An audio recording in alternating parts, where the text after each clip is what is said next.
quick at the top of the episode here, my new book, How to Turn 39, which is a book about aging and how we might age better and things that we might be thinking about when it comes to growing older with intention at any age, wherever we might be in our lives. That is now available as an ebook, as a paperback, and as an audiobook. Wherever you get your books, you can find a list of links to different marketplaces other than the typical Amazons of the world at howtoturn39, that's the numbers 3 and 9.com. That said, let's get to episode 412 of Let's Know Things.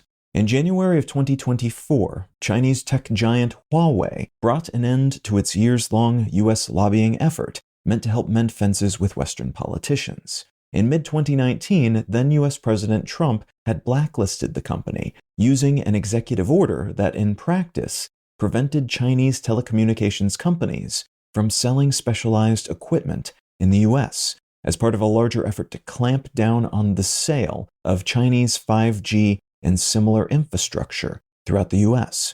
Around the same time, a Huawei executive was jailed in Canada for allegedly violating sanctions on Iran, and several other Western nations were making noises about their own bans, worrying, as Trump's administration said they were worried, that Huawei and similar Chinese tech companies would sell their goods in foreign countries at a loss or at cost, significantly undercutting their foreign competitors' prices, and as a consequence would both lock down the burgeoning 5G market, including all the infrastructure that was in the process of being invested in and deployed, putting their competitors out of business with those pricing tactics, while also giving the Chinese government a tool that could allow them to tap all the communications running through this hardware, and potentially it would even allow them to shut it all down if they wanted at some point in the future. If China invaded Taiwan and wanted to keep the West from getting involved by shutting down the entirety of their telecommunications network, for instance. So while part of this ban on Huawei, for which the president made use of the International Emergency Economic Powers Act and declared a national emergency, was undoubtedly political and part of the trade war that Trump started as part of his China is the enemy platform that he was leveraging leading up to the 2020 election. While that was true, part of it was political, there were also real-deal concerns about China insinuating itself into the world's infrastructure, beginning with the rollout of the next phase of communications technologies, disallowing foreign competition and, yes, possibly even creating a bunch of back doors they could use at some point in the future to tip the scales in their favor during a conflict, in theory at least. This ban also ensured that Huawei's then quite popular line of smartphones would not be available in the US or many other Western countries.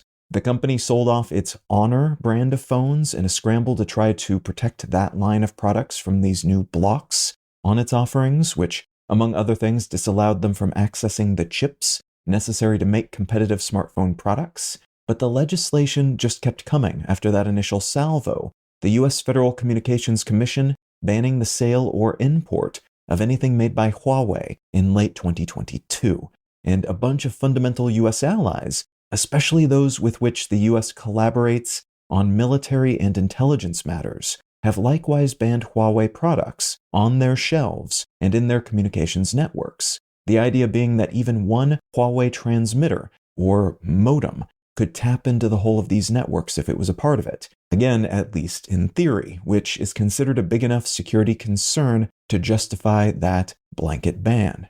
Huawei has managed to survive, though it did not scale the way its owners seemed to think it would back before all these bans kicked off. Now it exists as a primarily regional outfit, still making billions in revenue each year, though down to about half the revenue it was earning before 2019. Another popular Chinese tech company, DJI, is now scrambling to deploy its lobbyists and circle the wagons, as there is word that it is on the short list of potential Chinese security threats. In this case, because the company makes very popular consumer and professional grade drones, which have successfully outcompeted many Western brands of the same, and which have thus started to dominate aspects of the drone market. These drones tend to be of the 6 or 8 mini propeller variety, the kind that people fly for fun or to shoot aerial photography, but the success of drones, even this kind of drone, in Ukraine, reworked to spy on enemy fortifications and to carry explosives, has had the US Defense Department thinking it might not be the best idea to allow a Chinese company to own a substantial chunk of the US and international drone market, for many of the same reasons that Huawei was considered to be a threat, because that would allow China to continue to take out international rivals, allegedly, by stealing their competitors' tech, but also by continuing to back their companies with government support and funding, which makes fair and level competition a bit of an impossibility. These companies are doing well for many reasons then, and some of those reasons are not replicable outside the tight relationship the Chinese government has with its corporate entities. That, among other things, allows them to operate at a loss for a very substantial period of time. If DJI is ultimately targeted in this way, it would likely be via a similar mechanism as the ban that was slapped on Huawei.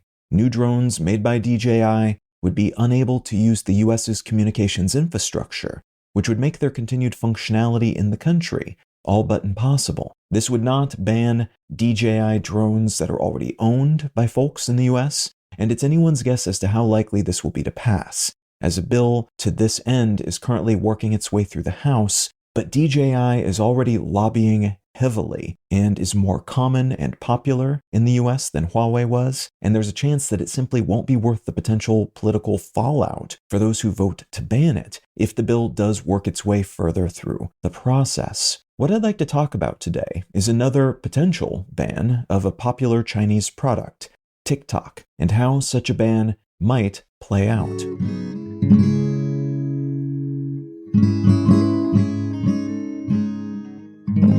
You're listening to Let's Know Things. I'm Colin Wright.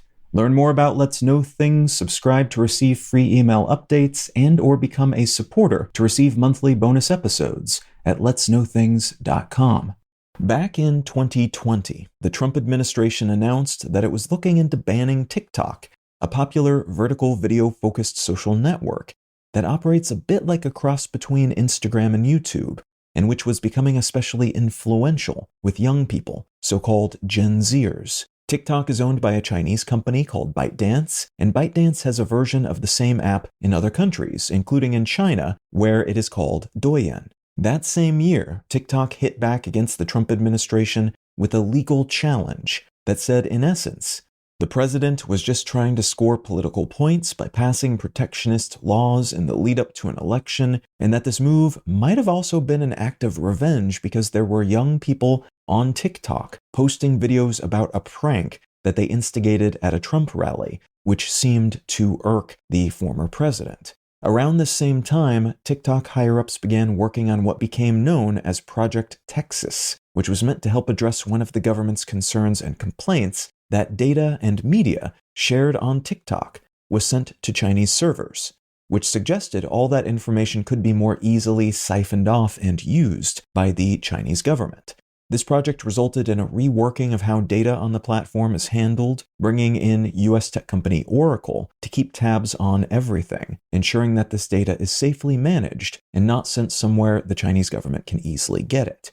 A former employee of TikTok alleged in early 2023 that this project did not do what it was supposed to do, and TikTok's leadership said that this employee left before it was fully implemented, so they wouldn't know. Other involved people have spoken about their own takes on the matter since then, some of them saying the company is locked down tight, tighter even than most Western versions of the same, like Meta and Twitter, because of all the oversight it's receiving, while others have said that it makes big security claims, but it is not locked down and secure the way it needs to be. This concern is the result of a law in China that says basically, if the government tells you to hand something over, you do. Or you can be stripped of all your wealth, you can be put in prison, you can even be killed. So ByteDance's leadership's claims that they have not handed this sort of data from TikTok over to the Chinese government and would not do so if the Chinese government asked them to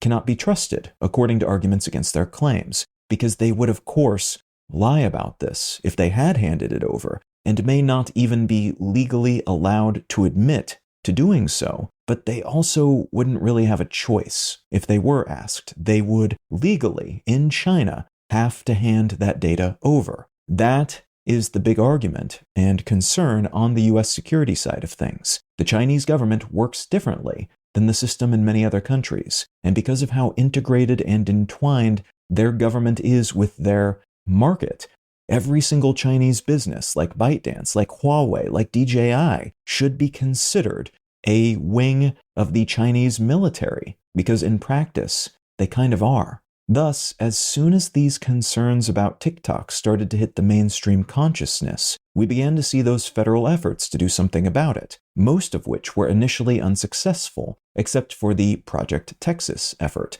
about which no one seems to be able to say with any certainty whether it was successful or not. At the state level, we also saw a bunch of bans on having the TikTok app on corporate and government devices, and in some places like Florida, Montana, and Indiana, we've also seen bans on Chinese individuals and Chinese companies acquiring land, working on some types of research, setting up factories, and other such things, all in response to these same concerns. All of which sets the stage for a piece of legislation that was passed by the US Congress earlier this month, April 2024, and then signed by President Biden, saying that ByteDance needs to divest itself of TikTok, and soon. Otherwise, TikTok will be banned in the United States. The specifics are important here. First is that this legislation was passed as part of a bundle with legislation that also provided funding for Ukraine, Israel and Palestinians, and Taiwan. So this is generally being seen as a sweetener to some further right Republicans who otherwise would have opposed those funding efforts, and it may not have been passed if it had not been thus bundled with those other more ostensibly important line items. Second is that this is not a TikTok ban in the sense that Biden signed it and now TikTok is banned in the US. Instead, it says basically, TikTok can keep operating in the United States, but it cannot be owned by a Chinese company. Which again, if the Chinese government asks them to do spy or military stuff on their behalf and to lie about doing so, they would legally have to do that. So the idea is that TikTok itself is not the problem. It's those ties to the Chinese government and intelligence and military apparatus. Third is that the company now has 9 months to figure out a deal to sell the whole or part of TikTok to some more acceptable, which in this case means non-Chinese government entangled, owner. And the president has the option of extending that to a full year if it looks like a deal is about to be done, but needs a little more time. That is up from a previously proposed 6 months and is considered to be more realistic given the scope and scale of the company in question. And that scope and scale is point number 4. TikTok is huge. It's an absolutely behemoth company with about 170 million users in the US alone and about $16 billion in revenue each year. That is nowhere near Meta's $134.9 billion of annual revenue, but it is still a colossal company that's generally considered to be worth more than $100 billion. Again, for the US assets alone. Though if the company were to sell everything except the algorithm that it uses to decide what videos to show its users, it's thought that price could drop to closer to $20 billion, which is still substantial enough that there wouldn't be many people or entities capable of affording it, and some of the big, well-moneyed tech players in the US like Meta and Google would be unlikely to even try, as their offers would probably be permanently held up by antitrust concerns within the current, fairly hardcore regulatory environment.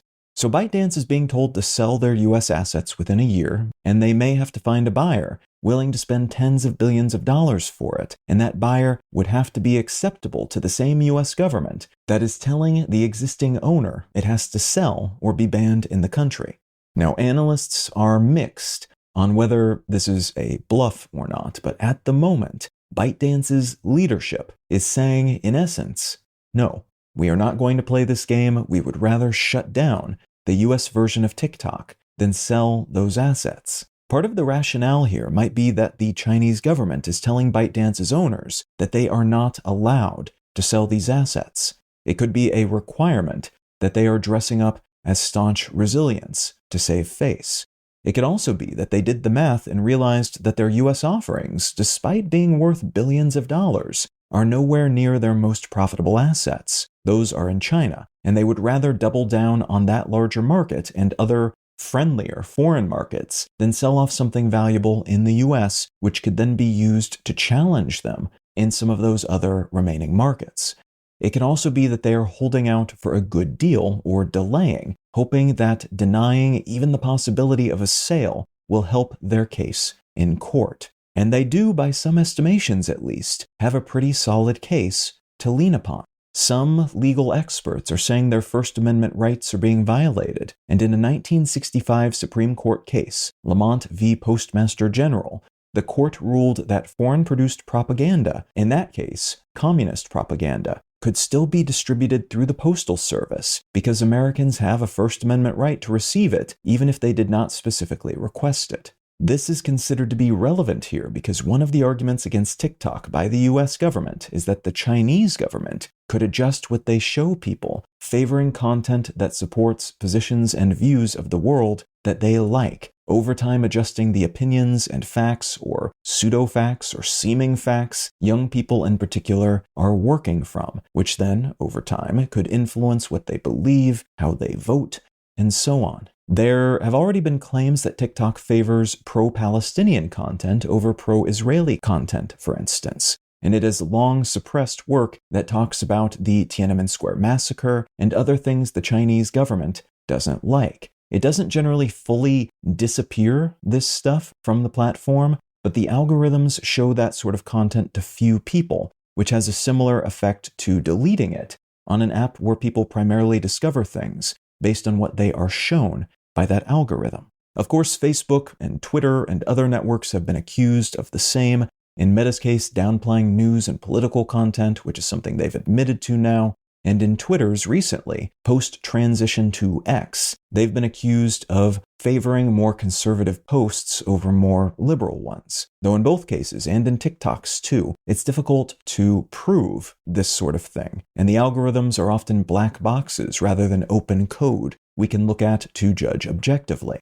So some such claims may be based on anecdote and on the complainer's own bias. And it's worth mentioning here that although the Chinese government, TikTok's leadership, and a slew of free speech rights groups have come down on TikTok's side, citing the US's First Amendment and the support it would seemingly have for the popular app and those who want to use it to exercise their speech, and for the company to exercise its own as well, sharing stuff those people watch, it's worth mentioning that China has regularly banned US social networks from its highly controlled and censored portion of the internet, clamping down on those that survive so hard that they don't really have much control. Their data, highly secured and allegedly tapped within China. So China is saying the US is in the wrong for doing something similar to what it does back home, though on a much smaller scale and more focused scale than China does. And one of the counter-arguments being made by some folks in the US, including some who are typically hardcore free speech advocates, is, well, this is just a minor bit of tit for tat. Countries that remain open for US social networks will have their networks welcomed in the US in the same way. But those who don't, their futures are less clear, because why should the US allow that kind of potential security and influence risk when the other side refuses to do the same? There's a question here then of what the modern splintered internet is and how it should be treated, perhaps especially in free speech favoring democratic societies, now that we've moved past the veneer of free and open online activity everywhere on the planet. That has never been the case in China, and in many other countries around the world too. So the idea that the US and Europe and similar nations need to behave as if it is equally open and free everywhere seems a little outmoded.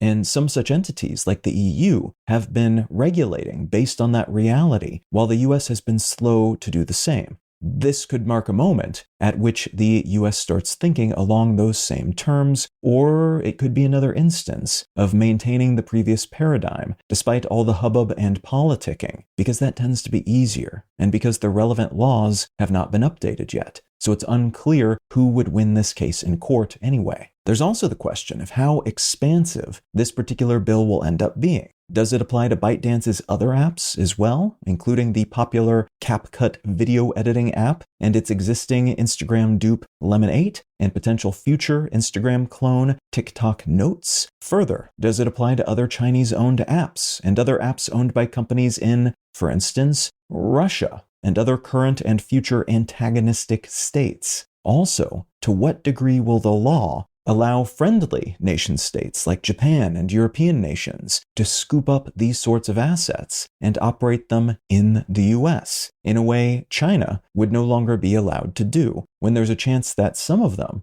Hungary, for instance, which is a European nation, but which has tended to favor Russia when it comes to politics, when there's a chance that some of them, like Hungary, might not always be so friendly. How does the friendly or unfriendly judgment get made? And what sort of process is involved in changing a nation's label from one to the other when the facts on the ground change? Right now, the framing of all of this is mostly whether we prioritize free speech or national security, and it is arguably the government's responsibility to make that argument, or face the electoral consequences of seemingly behaving in anti-speech ways without any real purpose, beyond potentially empowering US-based social platforms like Meta over foreign versions of the same. And lacking a stronger argument and more public evidence, there is a decent chance a lot of people, especially young people, will be irked at a TikTok ban, or even the possibility of one, despite the supposed security threat it poses. All of which suggests this will be an interesting year, as the clock ticks downward on those 9 months, plus another 3 possibly, that ByteDance has to sell its US assets, during which several companies will probably arise, stating their case for scooping up the most popular social platform with young people in the country, and during which ByteDance's lawyers will be filing cases on their employers' behalf. And this will all go down as the country winds its way toward the November election, which features 2 presidents that have spoken out against the app in different ways and at different times, while also having used it for their own political gains, to try to reach the youths of the country, who will play a major role in this upcoming election, but also a whole lot of elections after that, well into the future.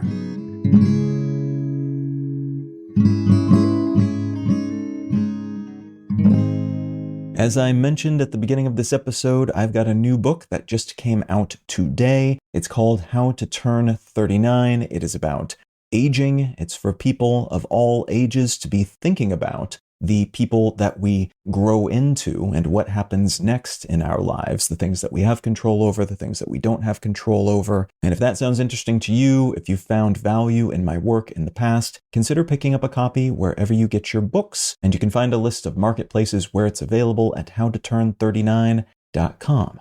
That said, the book I'd like to recommend today is called The Spare Man by Mary Robinette Kowal. This is a near-future science fiction whodunit sort of story, and rather than trying to explain what it's about and not give away too much, I'm going to read you the publisher's provided copy about the book, and that goes like this. Tesla Crane, a brilliant inventor and an heiress, is on her honeymoon on an interplanetary space liner, cruising between the moon and Mars. She's traveling incognito and is reveling in her anonymity. Then someone is murdered, and the festering chowderheads who run security have the audacity to arrest her spouse. Armed with banter, martinis, and her small service dog, Tesla is determined to solve the crime so that the newlyweds can get back to canoodling and keep the real killer from striking again. This book is a lot of fun. The author's other work is also excellent. And if any of that sounds interesting to you, consider picking up a copy of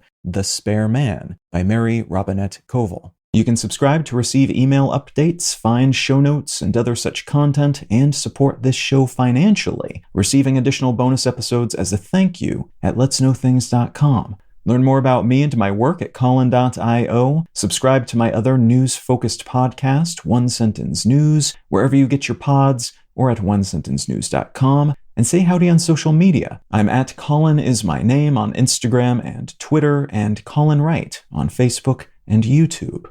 Thank you so much for listening. I'm Colin Wright, and I'll talk to you again next week.